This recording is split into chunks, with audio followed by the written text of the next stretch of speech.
And here's the real fun. Can I get the intro right on the first try? Good luck, KT. Right. You'll need it. Thank you. I appreciate that.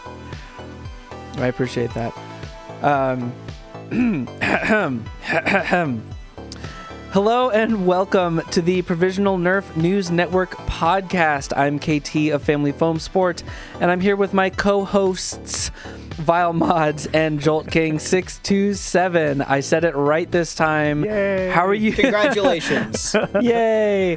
How are you two doing? Vile, what have you been up to lately? I've been good. Just actually finished a dart catcher. Just got done building one. I'm so happy to finally get that and not have darts all over my room. And hopefully for streams, I'll be able to actually catch the darts and not have to leave the desk, which would be great. That makes a big difference. That really does make a big difference, huh? Massive. And Jolt, how about you? What are you up to? How is our new TikTok star doing? Oh, no. You had to bring that up, didn't you? I'm sorry. I have sinned. I have gone to the land of cringe, and I have posted my first TikTok. It is, but it's good. It's so good, though. I'm sorry. Good, though. Jolt has been fighting the short-form vertical content. He's been fighting the good fight against short-form vertical content for a long time, but we have finally convinced him to post a thing on TikTok. And did it breach 1,000 views? Or let me check. It stall out? I think it's like at 900 or something. I will let everybody know I have continued on the good fight alone. In my solidarity, I am the only one who still doesn't have a TikTok account. I don't technically either. I just signed in with Google. Yeah, well, whatever. Yeah, fair. Anyway, how are you doing, Joel? I'm doing okay. Good. This, I guess I should say I'm doing pretty good. I've been back on the content grind. I accidentally put 2 shorts out today, so YouTube squashed them both, so that's great. Doing amazing. I just misscheduled them. It was a lot of chaos because I had one go up. YouTube is so picky about shorts lengths, and the 1 minute reviews come so close to the 1 minute that if they go over by like a frame, it considers them 1 minute and 1 second and just posts it as a vertical normal video. Ugh, gross. That's why I always try and be safe by like a couple seconds. I can't do that with these videos. There's so much to cram into them. I don't have that option. So Fair enough. It's tough. But that's fine. I'll probably be reposting it. So, I also want to start saying this. So today is Thursday, February 9th, which is when we're recording this. The episode comes out tomorrow on the 10th. The news episode comes out tomorrow on the 10th. And the podcast should be out on the 11th, maybe on the 12th. But I want to start saying that at the beginning of the podcast because I think it can be kind of confusing because things do tend to happen like on the weekend and then people are like, well, why didn't they cover this? Why didn't they talk about this? We're recording on Thursday night. So if anything happens Friday or Saturday, it's not making it on the podcast. Anyway, speaking of things that happened suddenly, almost unexpectedly and recently, Vile and I now have Gjallarhorn. Yes. Sorry, Gala. I've been corrected on TikTok on my pronunciation so many times. I posted a video about the Gjallarhorn. I guess I'm going to pronounce it that way. That breached 100 and something thousand views. And it's a popular thing. People are pretty excited about it, and I'm fairly confident that it is. Another thing I got corrected on, incorrectly, the largest official Nerf blaster, both in overall size. We did figure out that the Mandalorian rifle is 1.5 inches longer, but overall smaller. This is the way. It apparently is. Vile, how are you enjoying your Gjallarhorn? So my Gjallarhorn is hanging up actually on my pegboard. I put it up there because it's enormous and I needed to get it out of the way because it was literally just getting moved from my chair to the floor to out of the way of the floor so I could leave my office to. So I had to put it somewhere. But I actually got mine first. And I know that you got yours. I don't remember how many days later. It's just like a couple days after. Yeah. Yeah. It was shortly after I did. And I tried actually opening it on stream. And because I wanted to see what the internals were like. And there was a brave soul out there. I don't remember that user's name over on Reddit that opened it up. Actually answered some questions for me as well, because I did ask a few, who actually got into theirs, because it is solvent welded. There's the front wolf head on it. It's like a rubber piece that needs to be ripped off. So there's a whole lot of unfortunate parts that you do have to destroy if you want to get into it. But I was able to get into it and take a look, and I was quite impressed. I know that numbers aren't like the most impressive, obviously. You know, we've I think you put yours over the chronograph too, didn't you? Or did you get a chance to? I don't remember. I have not, and I honestly, it's been chronoed enough times by a few people. I mean, like, I'm one of the first like video producers to do it, so maybe I should, but a product like that, I don't really care. Yeah. You know, like, even if I'm going to mod it, it's like, I mean, I guess I'd like a benchmark, but like it's big and it looks cool and it shoots shells. Yeah, and I know I knew it. I mean, we all kind of called it.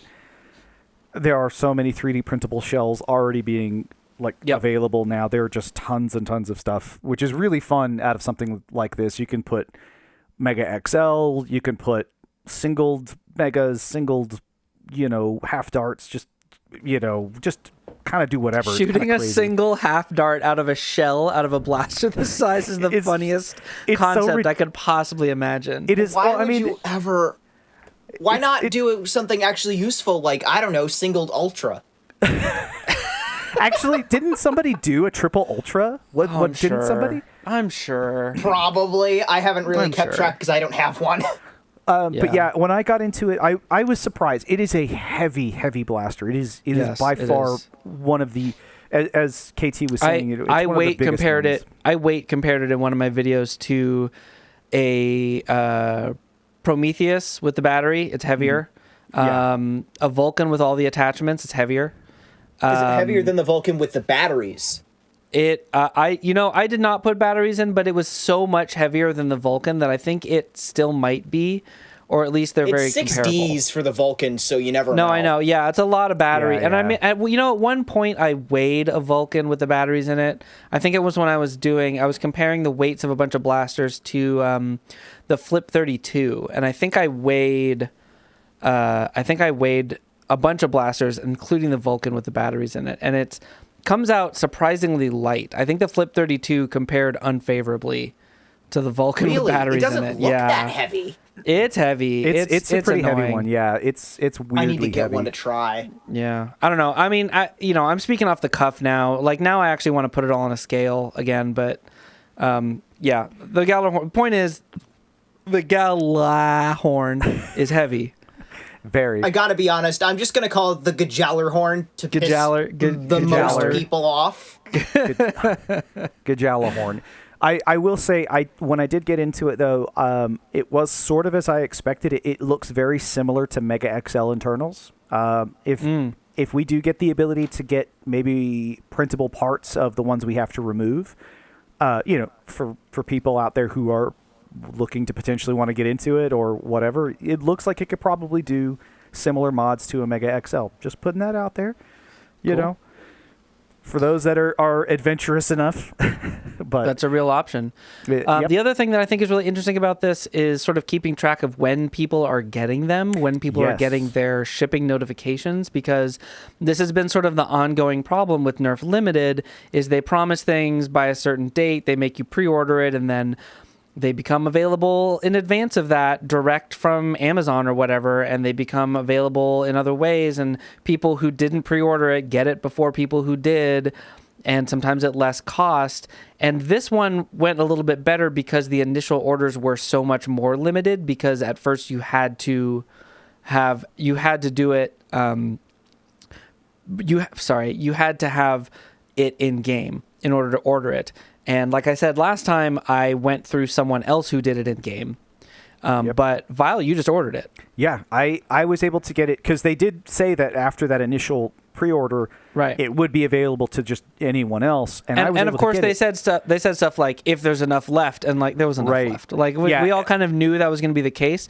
But I was hoping that by putting in this thing in a special way, I would get it earlier. And Vile got it for me. Yeah, he didn't. And so that was what was surprising to me, was the fact that I was able to get something that was supposed to be so limited first. That was probably the most surprising thing out of this. And I know other people who still don't have theirs.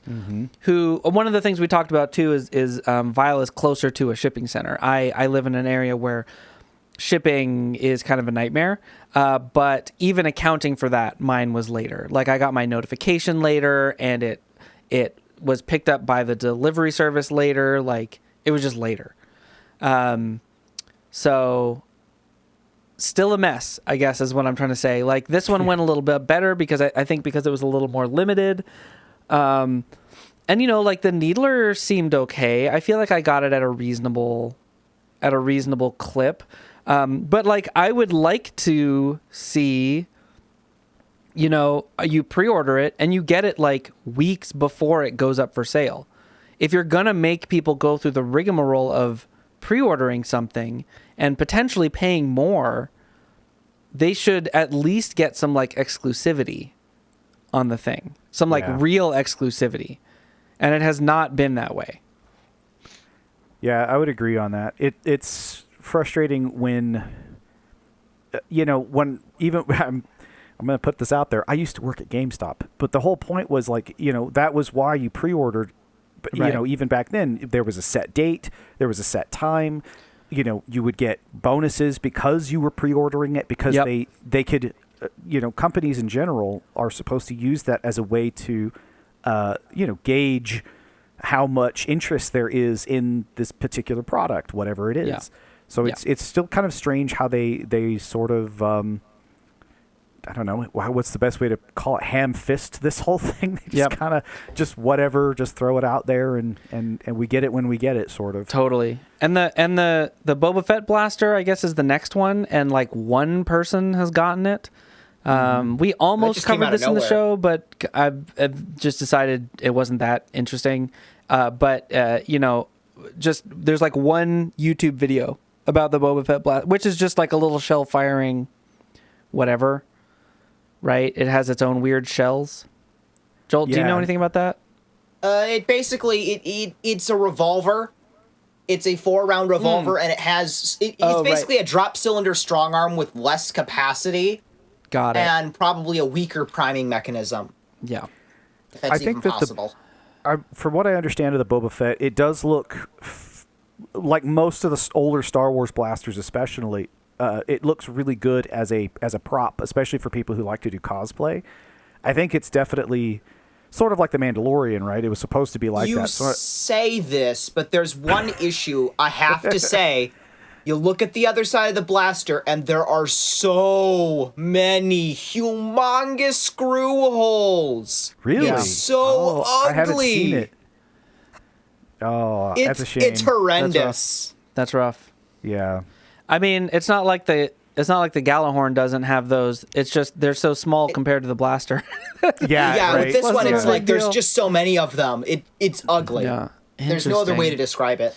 So I mean, another big topic that we talked about in this episode is Hasbro having some trouble, and it seems that they are trying to focus their business more closely on this kind of direct-to-consumer merchandising. Because, we have the Nerf Limited series, which are sold through Hasbro Pulse. Hasbro Pulse is their whole business division that they said is one of their big areas of growth this last year. And it's not just Nerf blasters. They do a lot of action figure sales through this. And it's all collectible action figures sold primarily, I assume, to adults. Mm-hmm.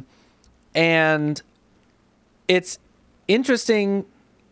They're not good at it from at least as far as our hobby is concerned. like they have not figured out the distribution on it. They have not figured out these details. They haven't like it. Pre-ordering something feels like an unfortunate necessity, not like an exciting experience. And if they really think that this is the wave of the future for them, doesn't it seem like they should put some effort into doing it right and actually making it like a good experience for the buyer? Yeah. Well, here's my question. What do you think would make it better?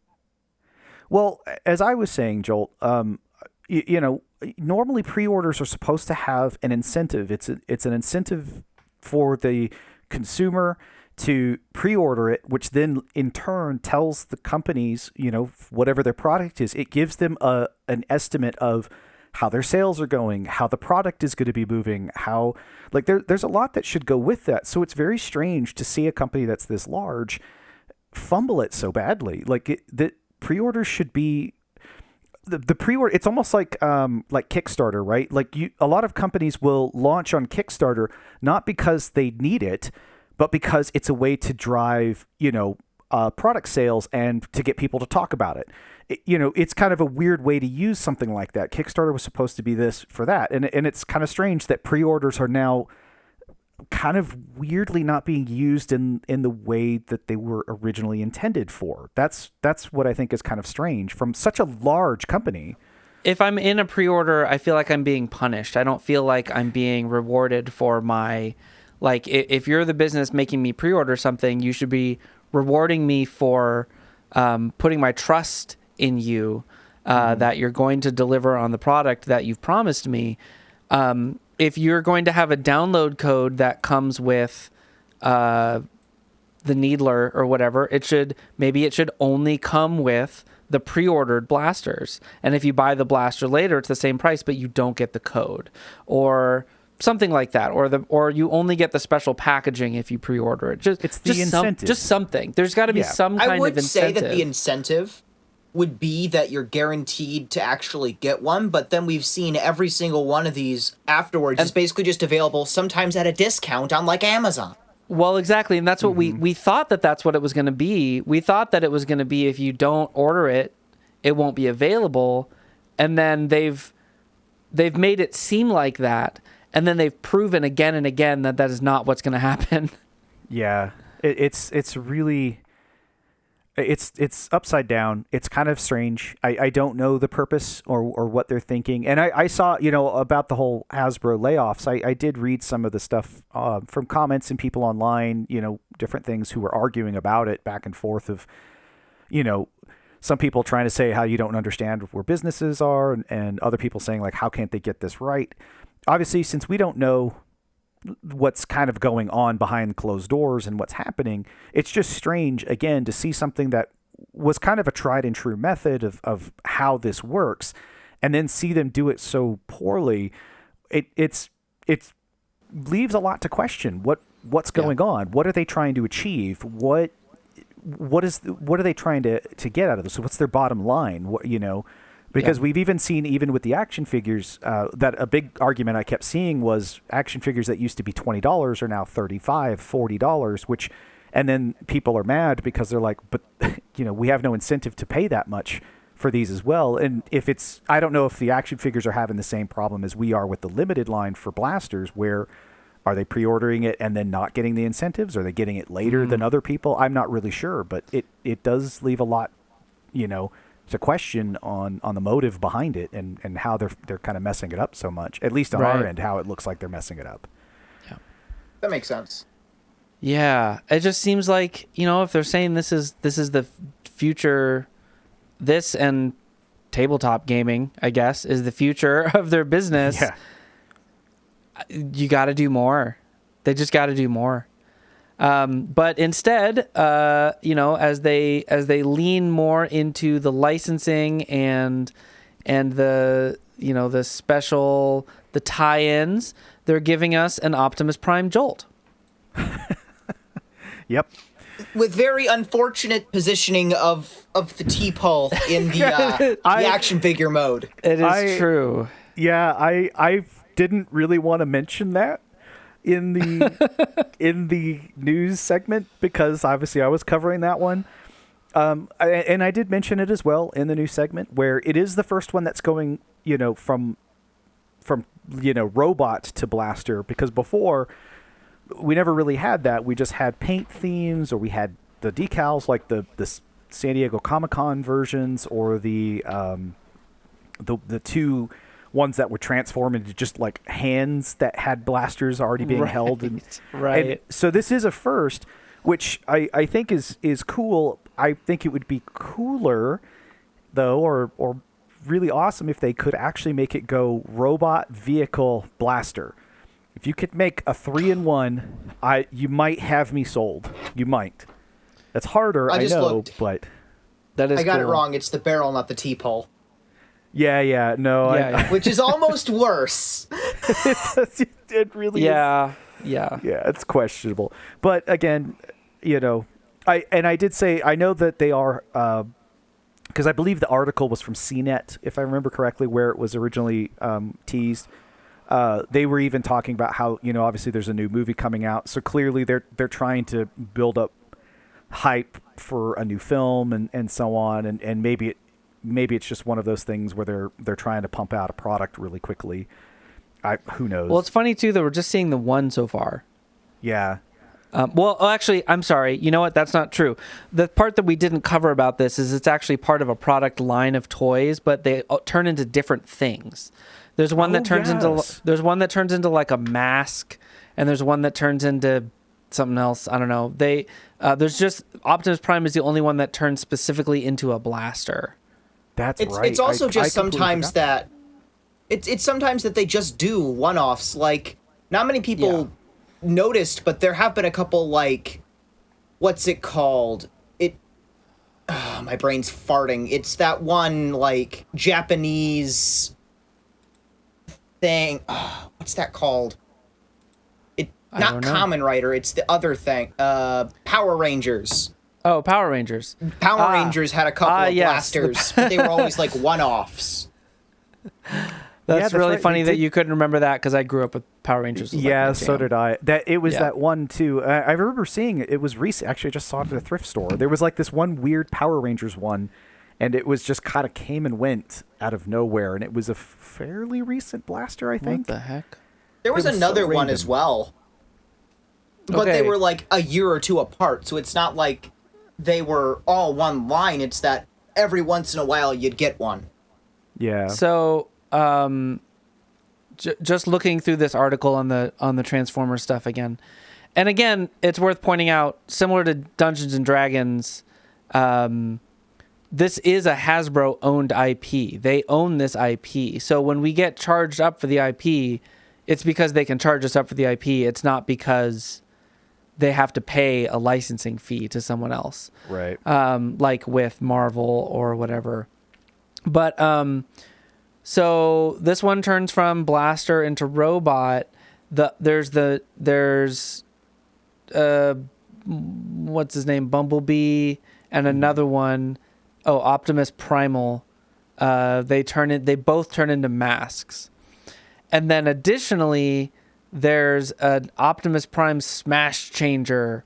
There's a bunch of Smash Changer ones where there's a robot, there's a vehicle, and you just like pump your fist on it, and it busts into a robot. And it looks very similar to the blaster. Like if I was digging through a thrift store, I would have to check which one it was. Youch. If I saw them. The robot forms look very similar. Yeah. Well, I mean, that's probably actually a good thing that I think about it, because, aren't they supposed to be the same character? Well, right, yeah, of course. Anyway, so yeah, I guess my takeaway still, if Hasbro thinks that licensing and direct-to-consumer sales is their future, they need to do better by their customers. That they just need to do better. Yep. Meanwhile, we can segue very gently into discussing the huge sea that is collected as a result of the leaks that have been coming our way. And we can tie this in by starting with Nerf's licensed leaks.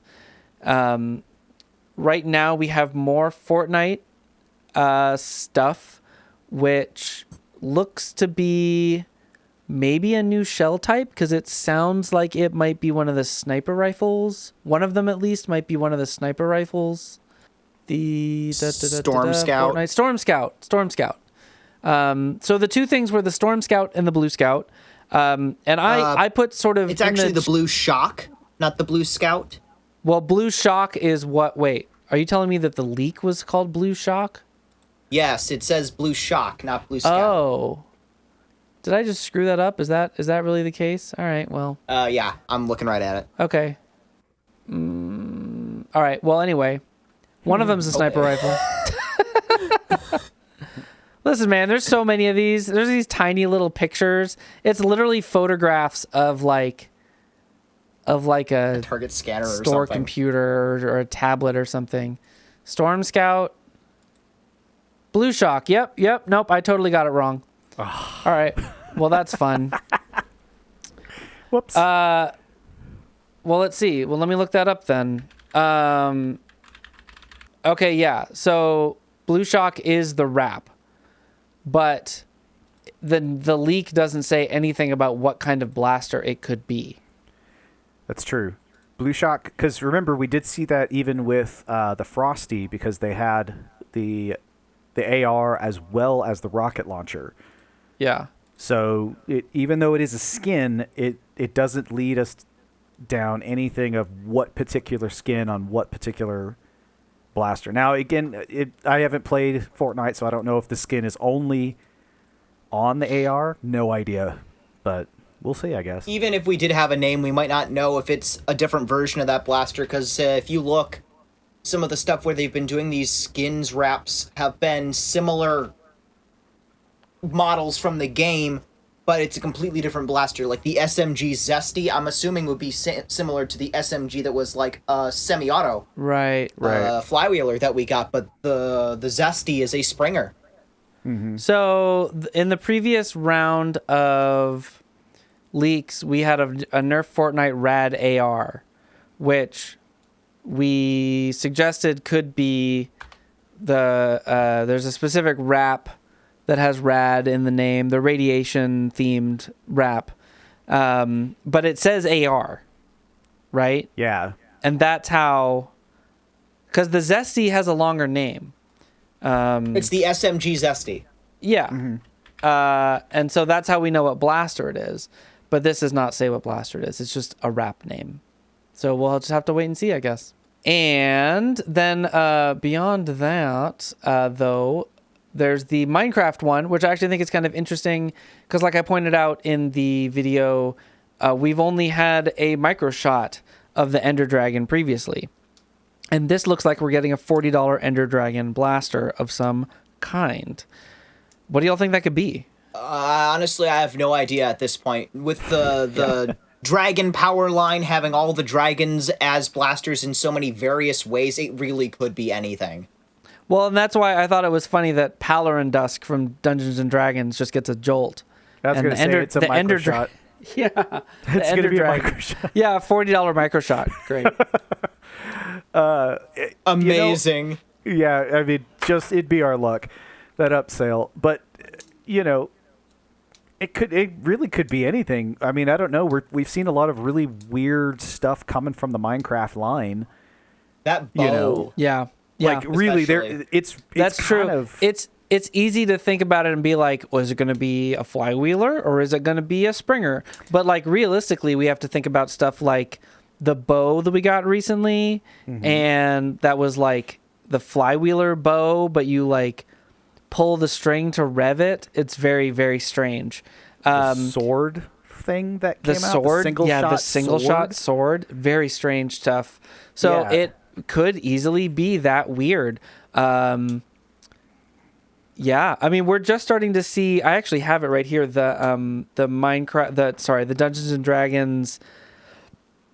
Oh, the red dragon. It's literally right here. I'm holding it in my hand.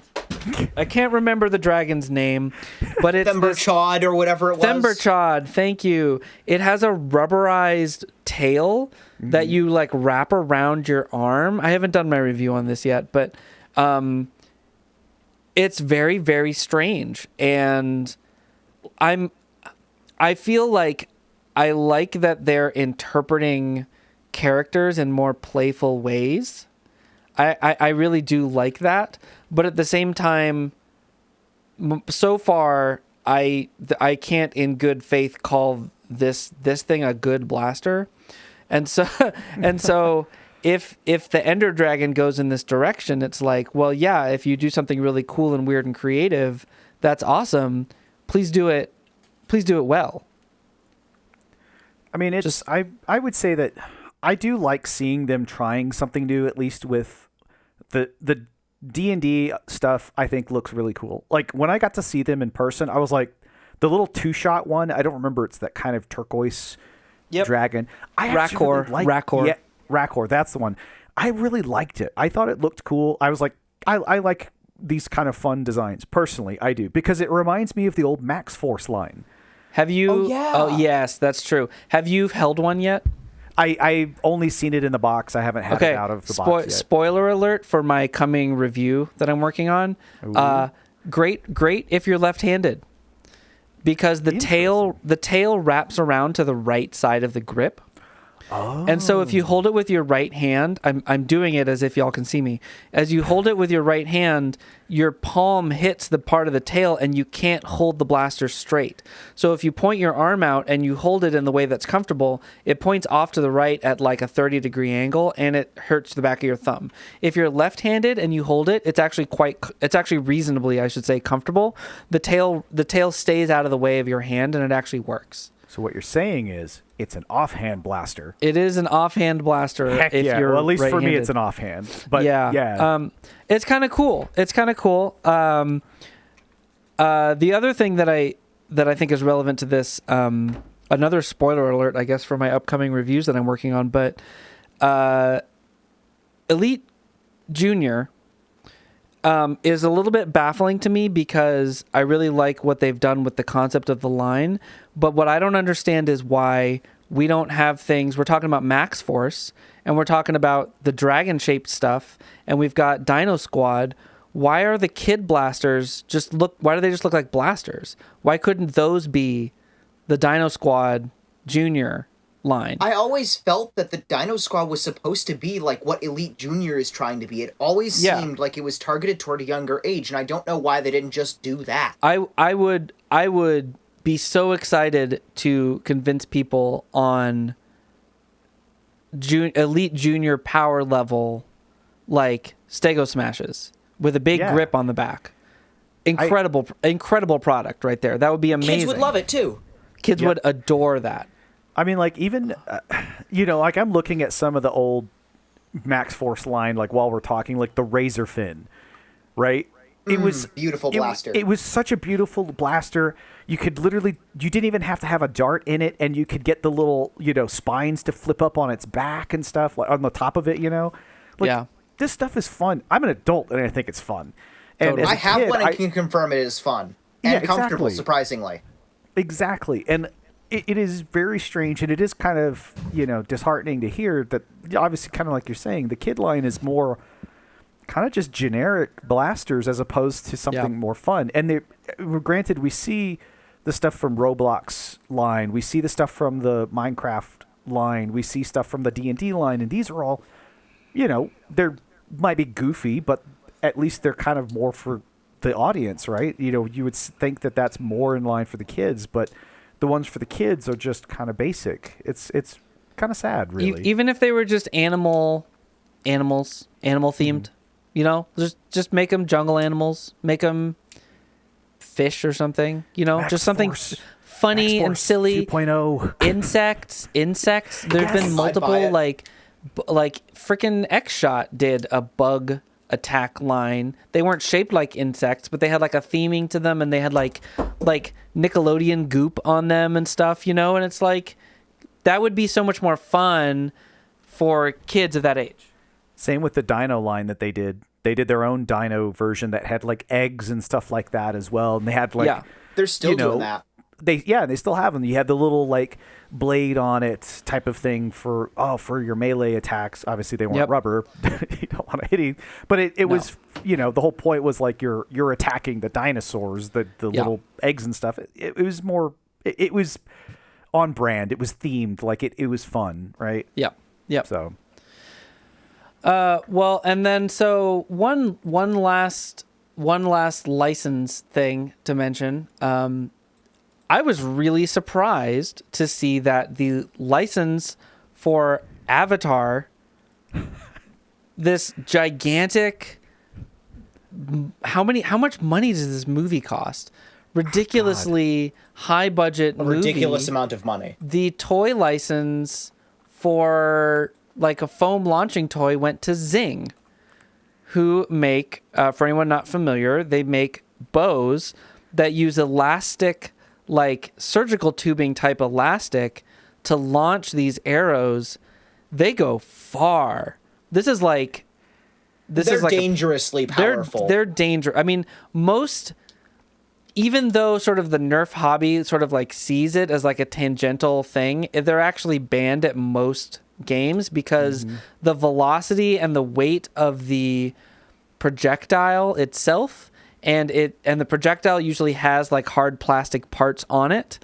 They're not safe for shooting at people. What the issue is they use like the hard foam. Yeah. Like not the soft foam. Like we're talking Demolisher rocket head foam. Yeah. Yeah.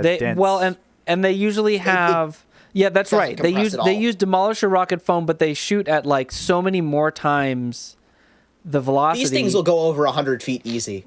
And plus, they've got the Whistler heads on like the side of the foam in hard plastic, and stuff like that going on. But if the you're suction ones are a little safer, but even then, they have the possibility. I've seen when they get damaged, the plastic shaft can go through them. Yes, that is also true. But if you buy a lot of Nerf lots on Craigslist, like some people I know, like me and Vile, and Jolt probably. I've never actually owned a Zing bow. Well, you do wind up with them. Yeah. You just wind up with them, and like they're fun to play with. Like I got a big field here. I'll go out there and just launch a bunch of arrows, lose some in the woods. They're if you're into flinging foam and trying to shoot stuff far, like you can just go out and shoot stuff far, and they work really well. And so I don't know. What do y'all think about a company like this getting a license like this? It's very strange. I would assume it's the company that makes the most sense. Well, not necessarily, because Nerf and Hasbro has made many bows before. I mean, we saw the D&D bow. Rebel had a ton of them. It's not. They may not have the distance like the Zing, but it is like KT was saying. This is almost a $500 million movie. This is our franchise, So it's kind of strange that of all of them, it's Zing, and not one of the other kind of more traditional dart blasters out there. And I mean, you could say that it makes sense because of the distance that the Zing arrows can go, but it's still kind of questionable. I don't know. I would look at it almost like a Dude Perfect bow, or there was That's that other a really good example. There was another one. Is another one that really is for target shooting and not for shooting other people. Yeah. Right. Yeah, like if you're going to go with that, like nothing says that Hasbro hasn't made something similar. It's just very surprising that Zing, which has some stuff that does pop up in the hobby, but kind of like KT was saying as well, it's usually banned at most events, is kind of surprising to get kind of first licensing on this over a lot of other ones. It's just... I would argue that it makes more sense, because hear me out here. I look at Avatar, and I don't see a kids movie. Hasbro wants to make toys for kids, not for adults. So it makes sense that Hasbro would pass over this license, because the market there is probably a lot smaller than other, like, more kid-oriented franchises. Well, wait, hold on though, because does Hasbro not want to make kids for adults? We just talked about how they're trying to lean into direct consumer marketing. I feel like getting a license like this would make a lot of sense for them because they would make. Is there something? Was someone who was dealing with the licensing with this wanting it to be like more of a sport product and didn't want to do a collector's product for some reason?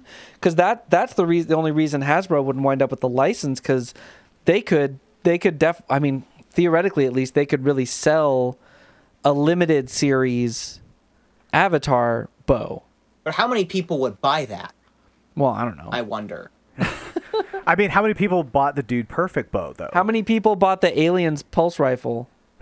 Exactly. I would.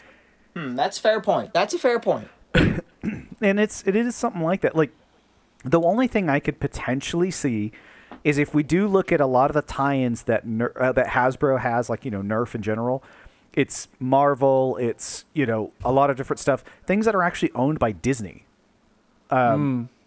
So if you look at kind of like the major company that owns it, I've noticed that a lot of the time, didn't Nerf do a tie-in with like Mulan or something like that too? Yes, there was a Mulan bow. Yeah, I kept seeing it at like TJ Maxx.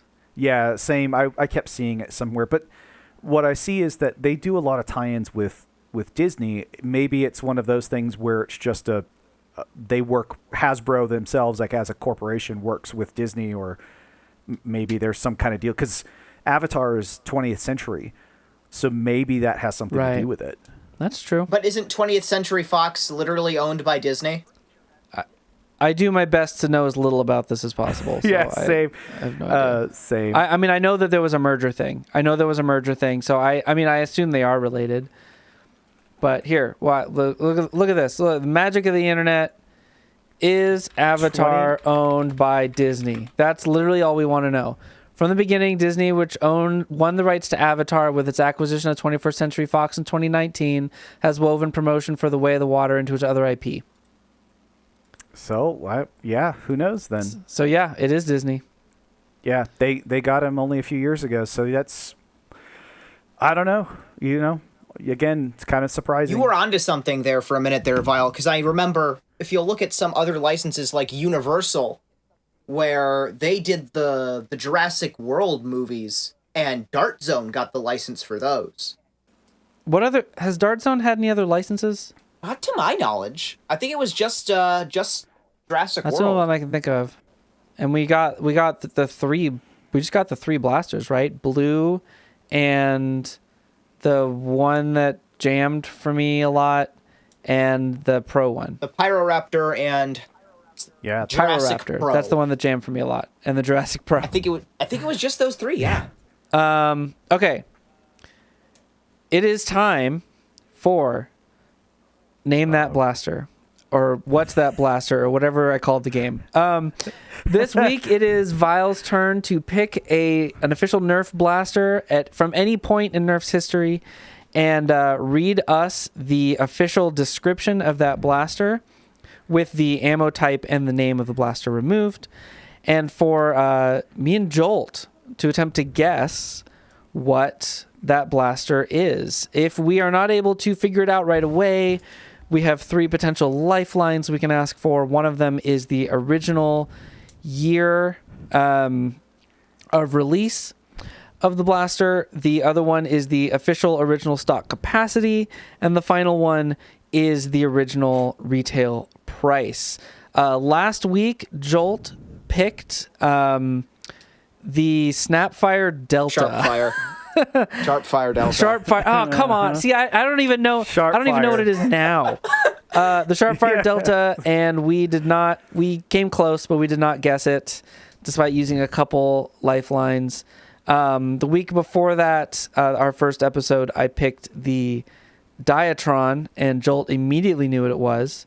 But this week, I get to benefit from Jolt's encyclopedic knowledge of Nerf's history as we attempt to guess Vile's I And can hear it in Vile's voice. He's out for revenge. and and of course, as we do this, keep track of your score at home and let us know if you are also guessing along and how you're doing, if you're able to get it before we do and score those extra sweet points. Because, of course, for every lifeline that we use, we lose one of our 4 potential points. Vile, what you got for us? All right. Yes. Are you ready Ready. then? All right. Intimidating? Definitely. Impressive? Absolutely. Huge, powerful, and fast. The Nerf blank blaster blisters the battlefield with motorized blank blasting. This is a blaster that demands attention and gets it. Power up the motor and pull the trigger to send a Nerf blank dart whistling through the air. It has a blank removable clip and comes with blank official Nerf blank darts. So many blanks. So you can fire blank darts in a row before it's time to reload. So what are you waiting for? Start blasting. Load darts into the clip and insert the full clip into the blaster. Hold down the acceleration button to rev the motor and pull the trigger to fire 1 dart. Pull the trigger and again to fire another dart. Strike big and strike fast with the Nerf blank blaster. Okay. So it's mag-fed.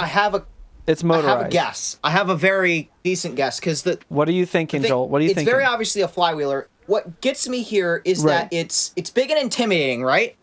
Makes me think mega. What makes me think mega more is the darts whistling. So I'm gonna go with the Moto Strike. That's my guess. Okay, is that? Yeah, because it has to be mag-fed. Which it is. It is indeed magazine fed.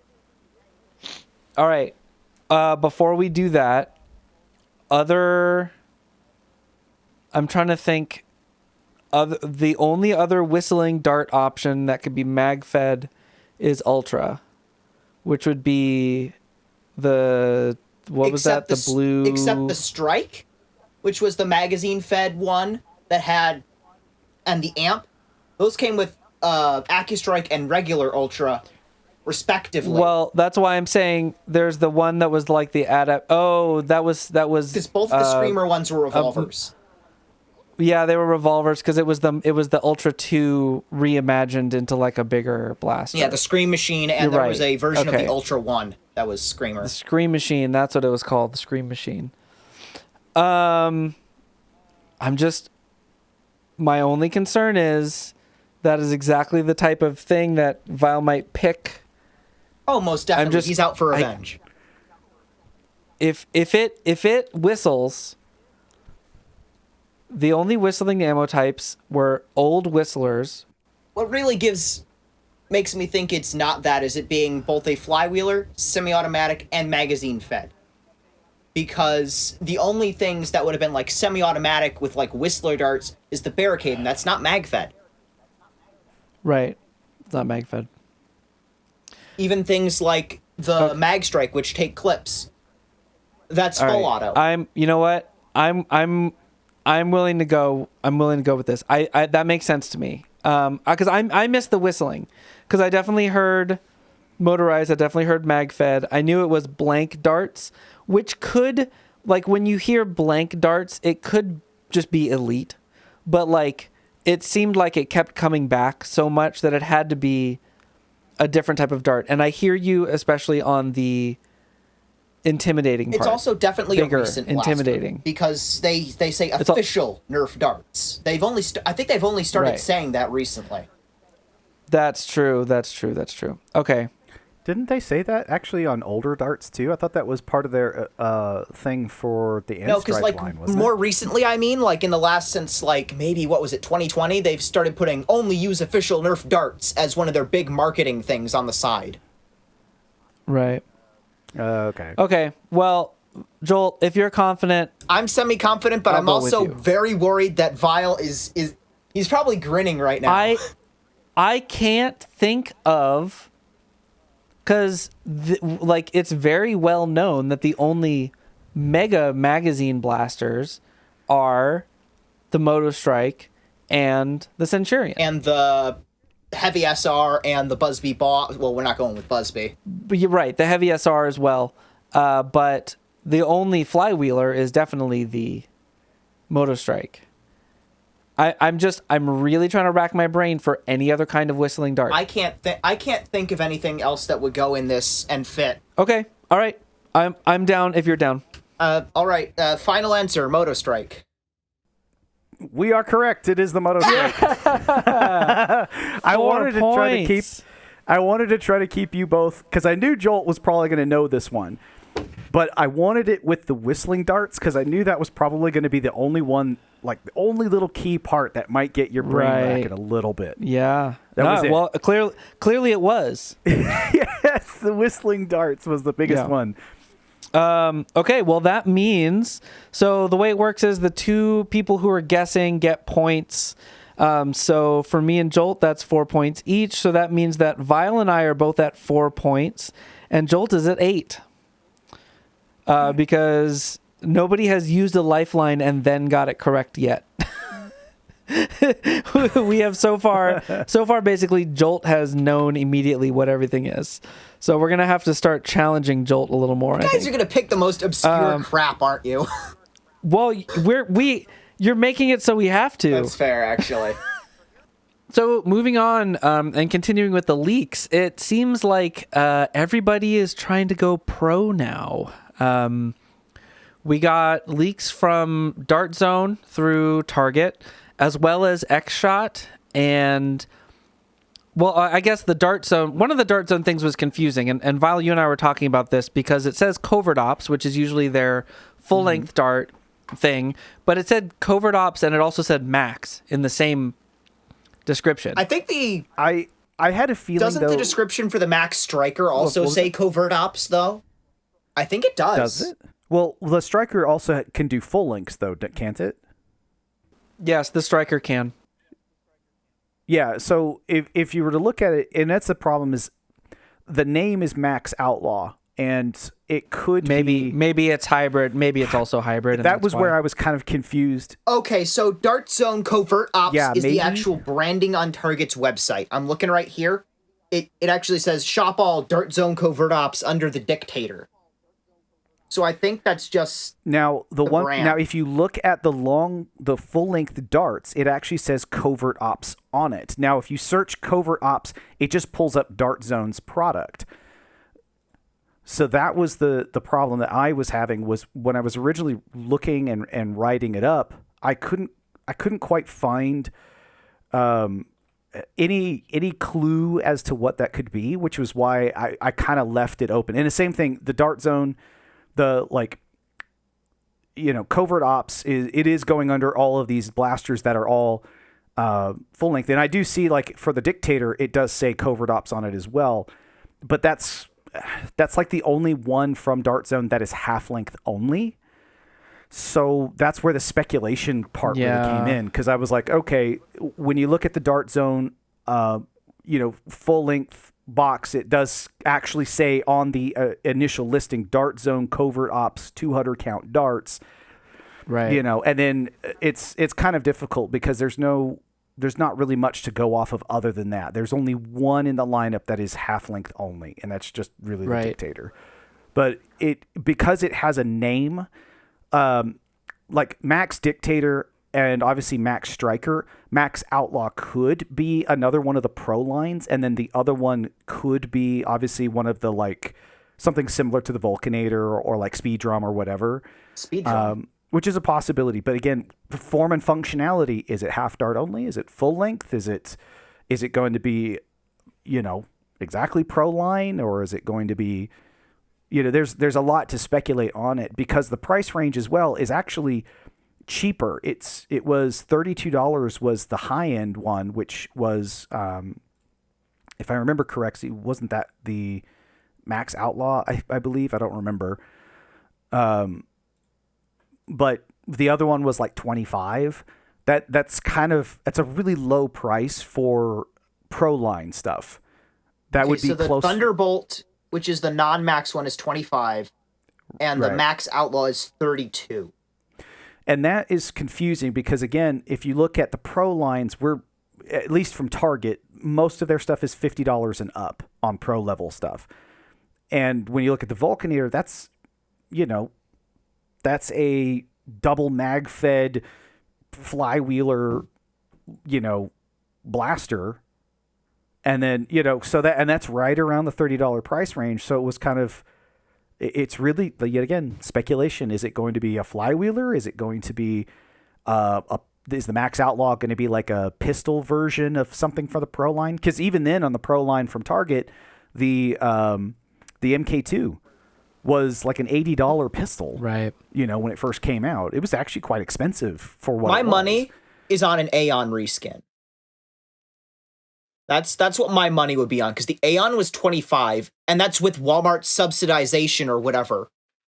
So adjusted for inflation, it would make sense. That's a gap in the Target Dart Zone offerings currently. So that's very true, because your Striker is for your Nexus Pro. The Dictator is definitely a Conquest. Yeah. Like, obviously, it's an updated. Both of them are updated from Walmart. Basically, Walmart gets its first dibs, and then Target's kind of getting the second lineup of whatever reskin of it, if you will. So, yeah, Aeon is actually a really good call. Yeah. Well, anyway, almost more interestingly, X-Shot has these two new lines, it seems like. One of them is the Insanity series. And I mean, like, I don't know what that is. It's probably just... It's the Manic, the Mad Mega Barrel Blaster, and the Motorized Age Fire. And that sounds like if you look at like the Hyper line or the Dino Squad original line, right? It's like you got the one-shot pistol and you have like either like a shotgun thing or a barrel thing or something like that as like a bigger Springer. And then you have a motorized blaster, a flywheeler, and this sounds like that traditional sort of like triad of blasters to like start out a new series with. So I think that this might just be their new sort of mainline series. It could be. Right? Just because they've been clearly wanting to reorient what they've been doing, because they redesigned their dart.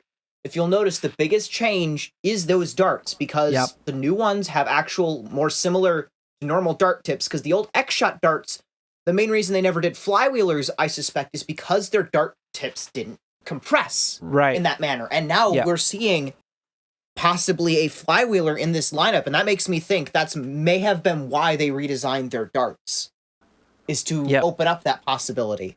I did testing. I also did testing on their darts when I got them, those redesigned ones, and surprisingly, they're comparable.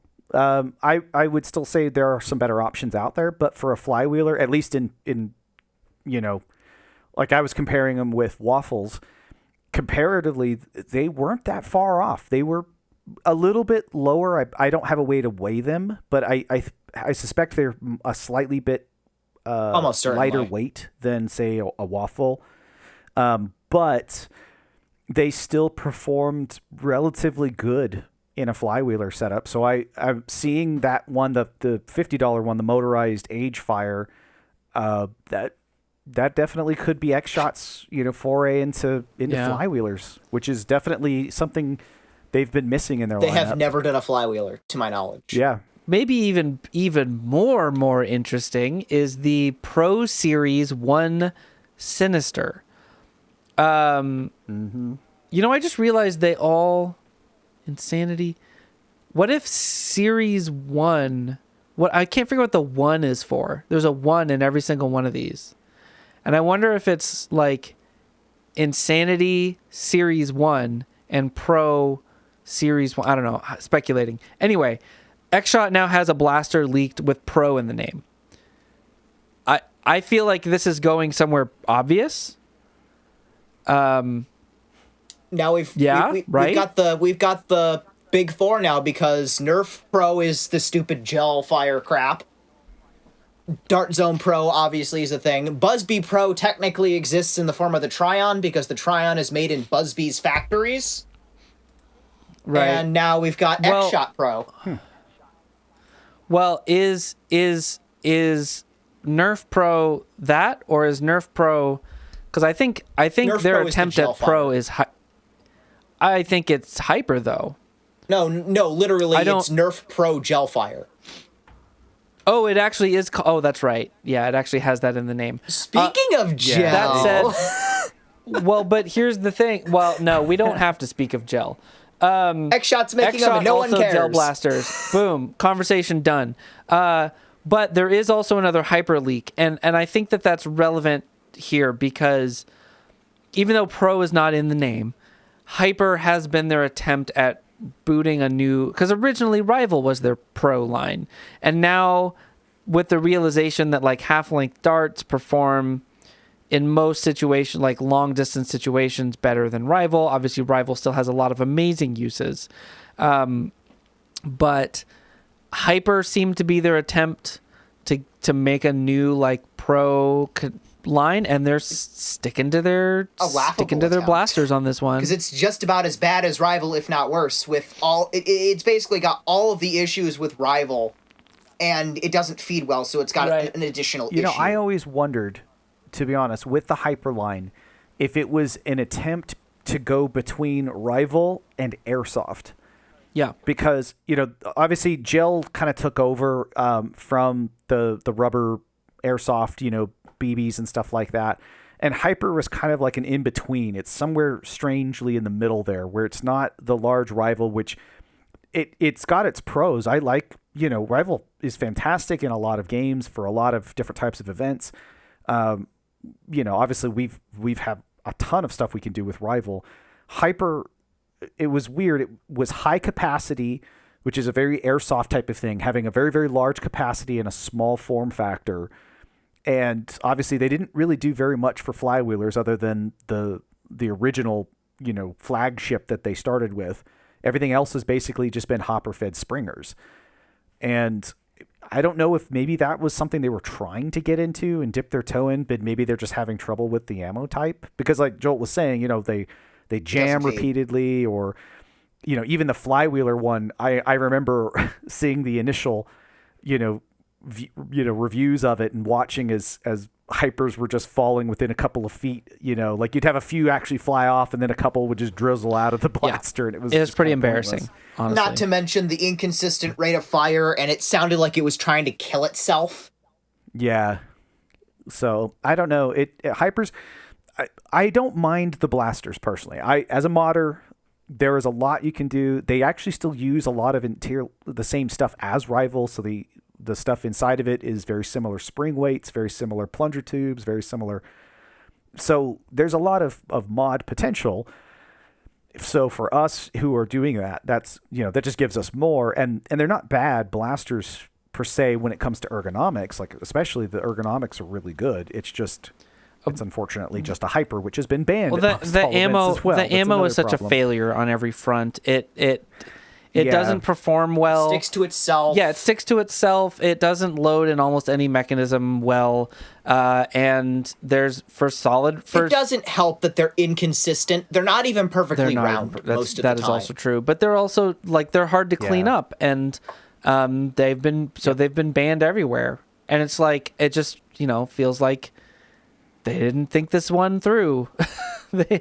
I don't know. Yeah. Because they're not small like an Airsoft BB where you can just leave them. You shouldn't, but people do. But also, they're not as big as a Rival round where you can scoop them up easily. There are two things that they did well. One is durability. They're basically indestructible unless you put them in the lawnmower or something. And the other thing was that I believe they glow if you put them under a black light. Yeah, a bunch of us were doing testing on that early on, and they do fluoresce some under a black light, and you can use that to hunt them down. I've actually done that out in the bushes in my yard when I was testing Hyper early on.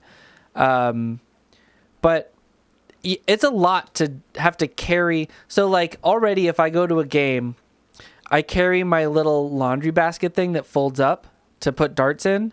I carry my grabber arm thing to pick up darts off the ground. I also carry the nut gatherer for Rival. So now I got to carry a UV flashlight too. Yeah. Really? Yeah, you're just adding more. It's just too much. It's ridiculous. Yeah. There's so many ammo types already. And enough of them are bad but fun. I don't need one that's also bad and unfun. Right. Like rockets are bad, but they're really fun. Yeah, there's a lot of interesting game types with them as well. That's the thing is, I'm a huge fan of large ammo types, Mega XL, Demolisher rockets. I love large ammo types. They're just ridiculously fun, and they have special cases. Hyper just, it doesn't fit really in a lot of the stuff, and even some people originally were saying, oh well, we could potentially use that in indoor events. That also kind of raises its own, safety problems because they're round and people are running and they're going to be stepping on these, especially if if you got the motorized one and you're just dumping them everywhere. Now you've just got tripping hazards and potential of I would argue they're no worse than rival rounds. Well, they're not actually, because if you step on a properly made rival round, it will squish enough that your foot is making contact with the ground. If you step on a hyper round, that doesn't necessarily happen. Like you can kind of high center on a hyper round, especially on a group of hyper rounds, where they're all small enough and firm enough that they'll slip. The same thing happened when people started getting the headshot ammo that was way too hard. That stuff will do the same thing. It's firm enough. Some of it, I have some that's firm enough that if you stand on it, your foot will roll around. And hyper can kind of do that too, because the material it's made of is so much more firm than a rival round. Okay, that's a fair point. Yeah, that's been my experience, just like cleaning up around the shop and stuff. Because I obviously haven't played with hyper anywhere out, but I've noticed that in the shop. I don't know, whatever. Out of all of this, I think I'm most excited to see what X-Shot calls a Pro Blaster. Yeah, X-Shot's been doing really good recently. Yeah. The skins line's really cool. Even some of the reskins of blasters we've already seen just gives them something cooler now. Like they look fun. And now seeing a Pro Series is definitely, and even just the non-Pro Series one, just seeing these new lineups that they've got is interesting. I'm curious. Well, and Jolt and I were just talking about what is this thing called, Jolt? I've got it in my hand, but I don't remember what it's called. The little teeny tiny one that takes half darts? The Menace. The Menace. And these have been around for a bit, but I just finally got my hands on a couple of them. And it's like, what a, like it's a Jolt killer. Like, how did... Absolutely. They haven't even made, like, a new shell for months, and they've got this sort of, like, throwaway product, and it's great. So yeah, incredible. I'm the best very hopeful. Pocket-sized pistol you can buy. Totally. And the skins look really cool. So I'm hopeful. I'm hopeful from X-Shot. I'm excited to see a bunch of potentially brand new things because, the last handful of products we've gotten from them have been reskins of their old products. I mean, that's literally just their entire business model is reskins of old products. It always kind of has been. Totally. Well, we'll see if that changes a little bit. Moving on, we got a few community topics we want to chat about. Starting with Sillybutt's new Shroud for the Colonel Wasp 76. Vile, we threw... So we literally threw this in the show at the last second because it just got announced today, right? Yeah. As a release, yeah. The official release was today. And we were just talking about how the shell of the blaster, the normal look of the blaster is... Val, why don't you explain this? So anybody who doesn't know, the 76 is based off of a World War II like actual firearm. If you've looked at it, it is clear plastic, but it has the same barrel shroud and everything to look like a particular World War II firearm. And a lot of people didn't like it. I know there's a lot of community members that really dislike it for that reason. But the front barrel was removable. And that's where this design and this new update is actually really good. I kind of mentioned it in my little clip. I said it's a much needed facelift. And the functionality of the blaster is fantastic. I think it's a really good, especially for those who aren't familiar with AEB or AEGs. We call them AEB for, automatic electronic blaster as opposed to, gun for obvious reasons. But, it came out and it seemed kind of weird because it has it was supposed to be based off of this World War II era thing, but it had a buffer tube stock and it had an AR, type grip that was interchangeable on it. And it just looked kind of odd and goofy, but the creator actually likes it for cosplay reasons. And again, a lot of people didn't really like it for that same reason. Yeah, that's not great. Yeah. Well, we won't go too far into it, but it's been something that we've all been looking at for redesigning of the front shroud. And there are body kits out there, but unfortunately, a lot of the original creators who were making these body kits that we were seeing were out of China. They weren't necessarily, kind of outside of that area. So a lot of this we were kind of getting as leaks through people like Monkey Mods and stuff like that, and we would see some individuals tease them, and we never quite got these new shrouds or body kits for this blaster. But Silly took it an extra step. Not only did he make a really nice barrel shroud, but also made the original barrel static, because from what I understand, at least because I own one, I was the only person here who actually had one in hand to show on camera.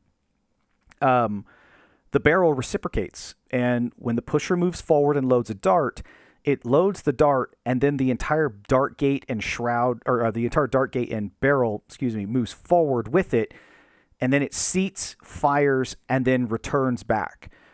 It's kind of a weird, complicated motion, and if I remember correctly, the theory behind it was it gives a little bit of extra time of sealing of the pusher to the dart gate or the breech, and that was supposed to help with performance, but it instead caused accuracy issues. It caused the barrel to wobble around. It's very difficult to kind of correct that, and Silly did find that you don't actually need that, and it didn't really give a performance upgrade, but it gave an accuracy increase because the barrel wasn't as wobbly. So I'm actually very interested in printing one of these. I also like it because Silly even added, and I think Silly took this as well because somebody asked about it, was the top Picatinny rail actually goes the entire length of the shroud and then goes the entire top length of the blaster, because the blaster doesn't come with one. So Silly really did, and actually I was reading over some of the write-up on GitHub, also made a lot of the panel lines and the shroud match some of the contours of the blaster shell, which is just really cool. This is a big win for me, actually. I think it's a nice add-on for this particular blaster. Sweet. I mean, it sounds like how the product should have been. Yeah, it kind of should have been. It's a very long product as well. Like, if you get one in hand and you have your buffer tube and all of that, it gets really long as a blaster. And having that barrel be reciprocating back and forth, you had to account for an extra couple, almost an extra inch and a half worth of movement. So being able to keep it stationary was kind of nice. It also allowed quick change collet. So it allows you to change your barrel lengths very quickly, which was also a very nice feature. Beforehand, it was just kind of grub screwed into place, and you had to have a Allen key to remove it, and you had to have a replacement dart gate that you had to glue your barrels into, which makes them, you can't use the barrel in anything else at that point. So I think Silly really helped anybody who has one make the blaster much more user-friendly. It kind of makes me want to get one now. Like, it's not the kind of thing that I ever would have considered getting before. But knowing that I could do, like what was the other blaster that I didn't even... That what's that Adventure Force hopper fed dart blaster? The Matrix Fire? Oh, Matrix Fire, yeah. I didn't even consider getting a Matrix Fire until the mag conversion kit came out. And I ordered one, and I haven't done the mod yet, but like my Matrix Fire is like sitting in a bin just waiting to get modded. I didn't even do a review on it. I was just like, I just want, like, this is like the easiest way for me to get like a goofy, like, high speed full auto blaster going. Let's just do it. Yeah. It was just like, it should have just, like, I see what you're trying to do with the hopper thing, but like it doesn't really work. So similarly, I didn't want this until now. Now I'm like, oh, yeah, this is a really cool thing now.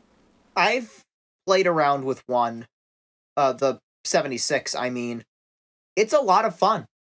The biggest gripe that I really had with it is how much distance there is between the grip and the magwell. It's like regulator levels of way too much space in the middle. Yeah, that's what I was saying about the blaster being very, very long. It's a very long blaster. Again, there are people who are trying to design body kits and things like that to change the placement of the grip and so on. But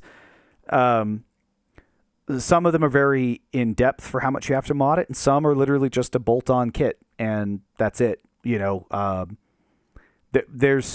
kind of like a weird rabbit hole. You kind of have to start getting into like Monkey Mod's server has a channel dedicated to that, and there's a lot of people who share information over there if you're interested. And it is nice. I will say I am glad, because a lot of times stuff that comes out of China like that, they don't really have to worry about toy laws like we do, like orange tips or orange blasters or the silhouettes as much. And that was another big concern. Well, what you can do, actually, in the photo that Silly had posted, it was an orange barrel shroud. But as well, you can now order the 76. Instead of a clear plastic, it's a translucent orange plastic. So that actually just adds to the blaster being a much more bright, orange color. You can actually, so it's not as intimidating looking, obviously. You'd be closer to be like, say, a Nexus level, because it's much more bright in color and it's not as intimidating with the original front barrel shroud that it had and stuff. That does help. Does help, for sure. All right. Well, that sounds like an exciting step forward for that. And the community took a lot of little steps forward, like I'm stepping through this segue, with the rival pilot. So I think we all kind of knew when we saw the rival pilot that there was a lot of potential there. And now we all have them, and the community has sort of exploded with support for this new platform for sort of like various forms of signal shot modding and inline clips and all these things. What have each of us done already with our personal rival pilots? So, I have done very little, but still a decent amount. So, the main thing that I discovered is that if you file down a little bit on the plunger rod, you can flip the plunger head. And if you flip it around, it lets you prime the blaster without opening the breech, but it still has enough so that if you pull it down all the way, it will open the breech. But it's like the Nerf rival Fate, if that makes any sense, where you can prime it without releasing it if you want to.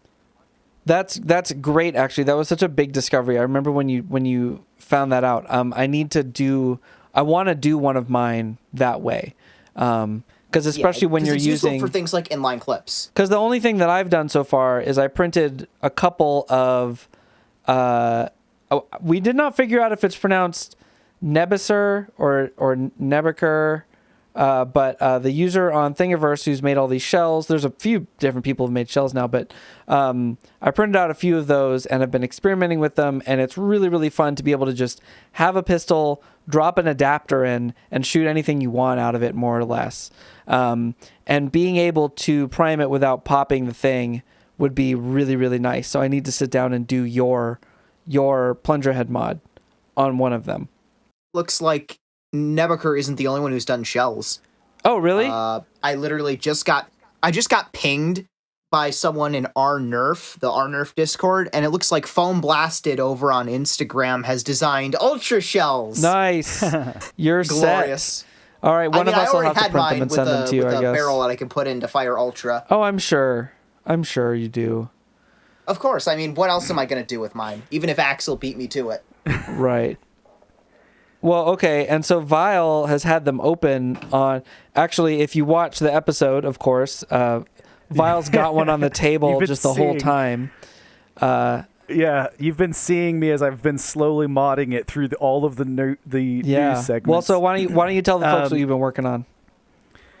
So I actually have two. The first one I did some initial testing on it, and it's still mostly stock. But what I did find is it was the Forerunner is the other one that recently came out, the Nerf blaster, the pump action. I think Wacom's review video showed a hole that was behind the hop-up tab as a relief hole. And what I did was I actually drilled some holes behind the hop-up tab, and I was testing it. Actually, I was on, I think, VC with Jolt when I was doing it, and I was testing it. And I actually had slightly better results on consistent FPS numbers. Like, they went up by like 1 or 2 pretty regularly and held really well. So that was an interesting little discovery. But then what you've been watching me work on is this 2-shot mega AR pistol mod. This is a KT. KT's been waiting for this, and I'm sorry, KT, I haven't done my mod guide yet. I need to. I bought Fate just to do this. And now you just moved on and you're doing it to the pilot now. Okay, when I do my mod video, I'm actually going to be building another Fate just so you can see all the work that goes into it. But I like to do the Mega AR mods, and I took the 3-shot AR from the what's it called, the Dual Strike. That was originally had the 3-shot Elite AR and then the 3-shot Mega. So I used those red barrels. I cut the bottom barrel off and closed it up. And I just got done attaching the, I cut up the barrel. I've been cutting the shell to get it to fit. And I've connected the barrel now, to the AR. And I actually did my initial test firing, which was kind of abysmal. It was pretty bad. I'm not going to lie. But for y'all that, if y'all haven't heard about the Fate one, it was a 4-shot AR, and my first barrel hits at about 120 FPS for a Mega Dart, which is insane. Yeah. And then I think the last barrel hit still in the mid-80s, if I'm not mistaken. I think it was. On this one, the first barrel was hitting in the high 60s. It was like 67, Ouch. 68. And the second barrel was like 48. And I was like, oh, I found I've got like a bunch of leaks in the AR that I've got to go through and clean up and a couple of other things. But there is some testing that I'm doing with spring lengths, because I found that K25 can fit almost 14 coils worth of K25 in this plunger tube. If you don't know how long that is, that's over 7 inches of spring. Well, it's longer than the spring they got in there, right? Yeah. Oh, by a lot. It's a lot of K25 can fit in there. But what I think is, and this is something that Jolt and has talked a lot about, because we've talked a lot with GameFace and Engineer. People complained about the slot that's in the plunger tube, but that slot is actually designed there as a speed hole. Quite literally, it is supposed to allow for the spring and the plunger to start getting up to a certain speed, and it vents the air out before it actually starts making a seal. And I actually tried this. I tested it. I taped up that slot, and I tried it on a stock pilot, the other one that I have. And I actually lost about 6 FPS, 6 to 8. It is there by design. I know a lot of people are frustrated because they think that cubic centimeters matter of how big the plunger tube is, but that slot is actually there for a reason. When you start putting in heavier spring loads like K25, I've heard of people who put long shot springs. I've heard of some other stuff. Understand that anything that you change in the system, whether it's your spring weight, whether it's your barrels, whether it's the dart type or ammo, or in my case, like an AR, the plunger tube and spring are going to have to change. So either closing up that slot or, changing the length of that spring is actually going to make a difference to optimize it. So that is stuff that I'm going through and testing. And I found it's really interesting. It's taken me a long time, but I'm finding it interesting the more I dive into it, especially with the information that the engineer from Game Face was telling us about these actual designed features like that. What do y'all think it is about blasters like this, and to a lesser degree the Fate, but also the Knockout before it, that really sort of opened them up for such immediate adoption? Because I feel like the Knockout had a similar experience, but this feels almost stronger. Is it like the break action giving just sort of more immediate access, like before you even take it apart, or what? Like, what do you think makes this so appealing? I think it is that break action. I the first thing I thought of, because I have a Colonel Wasp Firefly, the Monkey Mods shotgun, and those shotgun shells, I looked at it and was like, oh, these could absolutely work in here. And the first thing that came to mind was shell mods.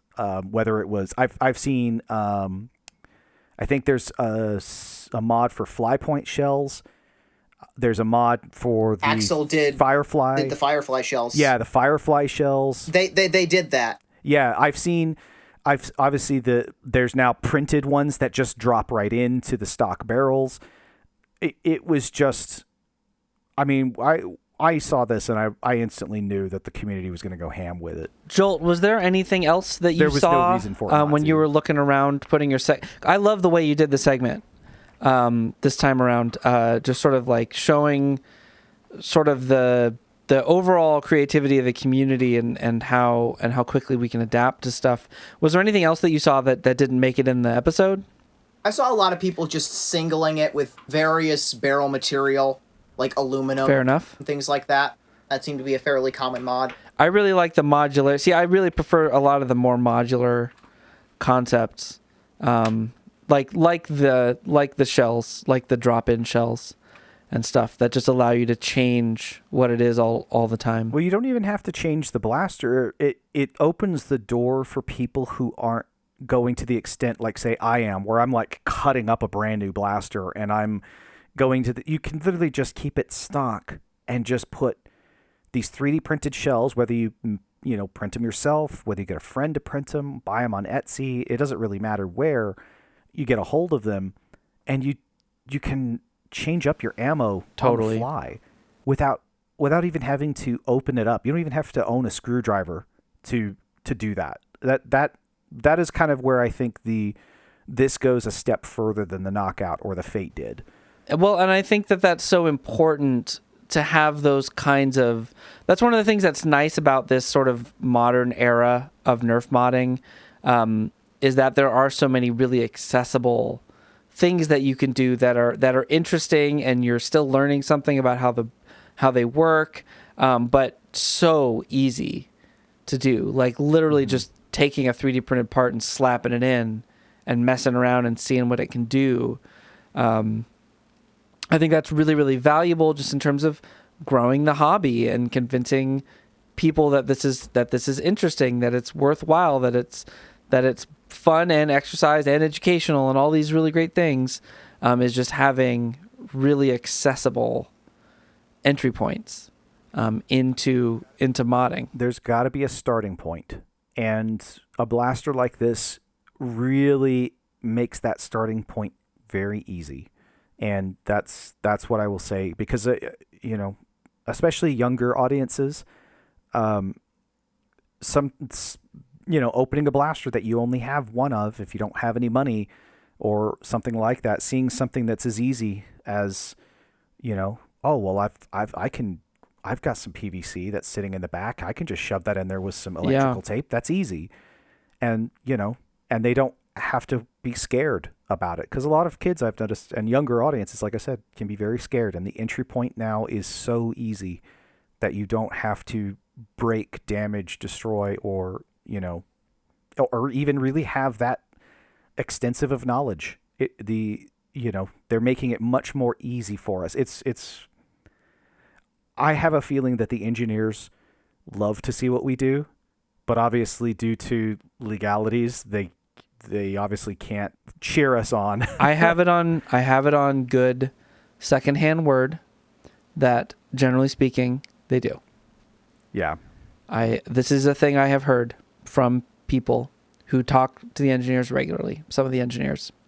Yeah. So yeah, I mean, I think that's absolutely true. And there'll always be a level of, tying it back to where the company is trying to go. There's always going to be a level of fear and, insurance concerns on the part of a company about, we talked about the Zing bows where it's like, that amount of mass. Hasbro is never going to put that amount of mass at that level of velocity because there's too much of a risk of people misusing it. And so there's always going to be room for us to do these things and void our warranties forever and ever. Amen. And I think that it's really beautiful. I think that just watching the community see a product like this and just sort of immediately know, oh, this is the one. We're going to do so much with this. And there's just like it just felt like a very friendly race to get like all these different ammo types firing out of it and try to get the FPS higher and do all this stuff as quickly as possible. And people just trying all kinds of crazy stuff. I just love it. I think it's beautiful. Yeah. Well, that pretty much wraps it up. I am tired. It's now 11:30 my time. And I want to know what you two want to tell our audience to where they should check you out. Vile, what's up? I am regularly streaming my mods over on Twitch on Fridays and Saturdays. I am Pacific time, so I start at noon both days and go until about 8 o'clock. If you're listening to this episode on the launch day, you can probably catch Vile in a few hours. It's very true. You might be able to catch me. If you want to see whatever I'm working on as well, I also still post somewhat regularly on my Instagram. And one of these days, I will put out a video for KT on how to build a Fate with a Mega AR. Make sure you check out Vile at twitch.tv/Vile_mods and find him on YouTube and on Instagram, which are both Vile mods with no underscore because the internet is dumb. And of course, you can check out Joltking627 on TikTok. The new TikTok sensation. Why did I give into this? 627. Yes. Yes. I'm never going to let you live it down either. No, Joel, where do you want people to check you out? Where do you want people to check you out? Not TikTok. YouTube. Yay, YouTube. Yes, YouTube, where Jolt is now posting his excellent short form vertical content on that. Jolt's an extremely talented YouTuber. He does really great stuff. I will neither confirm nor deny this. Yeah,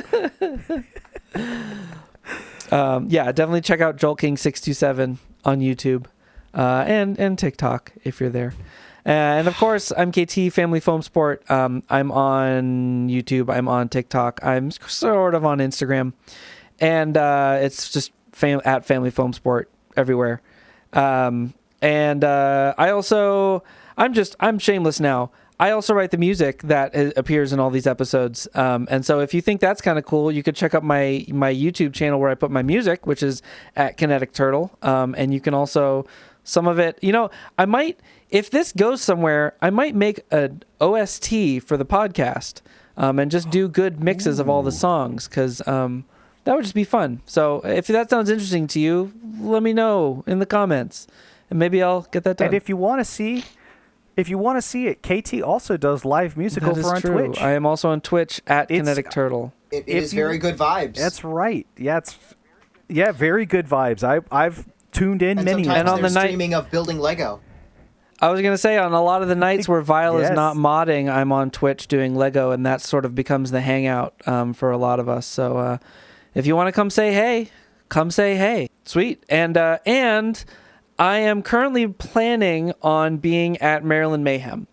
I haven't registered yet. I'm going to register soon. I just need to work out like 1 or 2 last things and make sure that I'm clear on that week, fully clear on that weekend. But I am currently planning on being at Maryland Mayhem. So if you're planning on going, come say hey. I'm really excited. I mean, it's months out. But I'm just putting it out there. I'm excited to go. I'm sort of talking with Maritime Foam about possibly like carpooling together, doing some stuff, but he's also got other people coming with him, so it's still up in the air.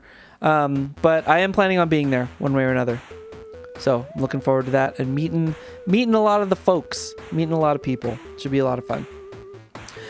So that about does it. All right, I got hot glue to eat. Let's go. Oh, you didn't mention the hot glue eating last episode, but I'm glad it's back. No, I didn't. I made a grave mistake. Yeah, it's okay. It's okay. We'll get there. All right. Good night. We podcasted.